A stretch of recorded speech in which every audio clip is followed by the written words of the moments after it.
Petite pièce philosophique de Giacomo Leopardi. Dialogue de la nature et d'un Islandais. Un Islandais qui avait couru le monde entier et séjourné dans les contrées les plus diverses s'enfonça un jour au cœur de l'Afrique et pénétrant au-dessous de l'équateur dans des lieux où nul homme avant lui n'était jamais entré, connut une aventure semblable à celle de Vasco de Gama lorsque, en passant le cap de Bonne-Espérance, il vit le cap lui-même, gardien des mers australes, s'avancer vers lui sous la forme d'un géant pour le dissuader de se risquer sur ces nouvelles eaux. L'Islandais aperçut au loin un buste gigantesque, qu'il prit tout d'abord pour une statue de pierre semblable à ces colosses solitaires qu'il avait vus bien des années avant dans l'île de Pâques.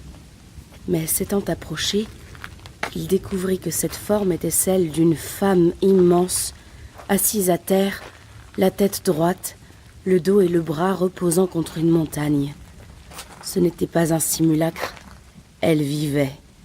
Le visage mi-beau, mi-terrible, les yeux et les cheveux d'un noir profond, elle le regardait fixement. Et l'ayant ainsi regardé longuement, sans un mot, « Qui es-tu » ? Je suis un pauvre Islandais qui vais, fuyant la nature. L'ayant fui presque toute ma vie dans 100 régions du monde, je la fuis à présent dans celle-ci. C'est ainsi que l'écureuil fuit le serpent à sonnette jusqu'au moment de se jeter lui-même dans sa gueule. Je suis celle que tu fuis. La nature ? Elle-même. Ah ! J'en suis affligé jusqu'au fond de l'âme. Pour sûr, une pire mésaventure ne pouvait m'arriver. Tu aurais dû penser pourtant que je fréquentais surtout ces régions, où tu sais que se manifeste plus qu'ailleurs ma puissance. Tu dois savoir que, dès ma prime jeunesse, quelques expériences suffirent à me convaincre de la vanité de la vie et de la bêtise des hommes. Ainsi, dépouillant tout autre désir, je décidai de vivre une vie obscure et paisible, et il me fut facile de me libérer du tourment des hommes en me retirant dans la solitude, ce qu'on peut faire aisément dans mon île natale. Là donc, je ne parvins pourtant pas à vivre sans souffrance, car la longueur de l'hiver, son froid terrible et la chaleur extrême de l'été qui caractérise ce pays me tourmentaient sans cesse, et le feu, près duquel il me fallait passer la plupart de mon temps, me desséchait la peau et me brûlait les yeux. Si bien qu'au grand air ou sous mon toit, je ne pouvais jamais me sentir à mon aise. Je résolus donc de changer de lieu et de climat pour voir si en quelques régions de la terre, je pourrais, sans faire de mal, ne pas en subir et, sans jouir, ne pas souffrir. J'ai couru presque le monde entier. J'ai vu des lieux où pas un jour ne passe sans que n'éclate un ouragan. Ailleurs, la sérénité coutumière du ciel est balancée par la fréquence des tremblements de terre, par l'ire des volcans, par le bouillonnement souterrain de tout le pays. Parfois, j'ai senti le toit de ma maison crouler sous le poids de la neige.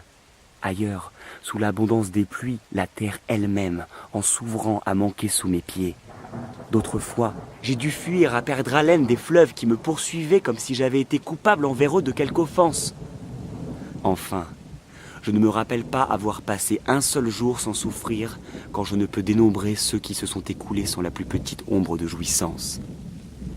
Ainsi, j'en viens à conclure que tu es l'ennemi déclaré des hommes, et des bêtes, et de toutes tes œuvres. Car tu nous trompes, tu nous menaces, tu nous attaques, tu nous étreins, car tu nous frappes, tu nous déchires, sans arrêt tu nous blesses ou nous pourchasses. Et de nature ou par destin, tu es le bourreau de ta famille, de tes propres enfants, et pour ainsi dire, de tes entrailles et de ton sang. C'est pourquoi j'ai perdu tout espoir.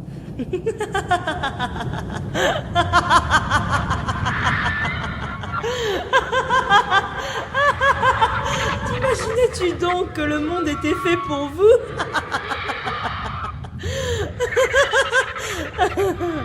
Sache que dans presque toutes mes œuvres, mes lois et mes travaux, je n'eus jamais pour fin la béatitude des hommes ou leur malheur.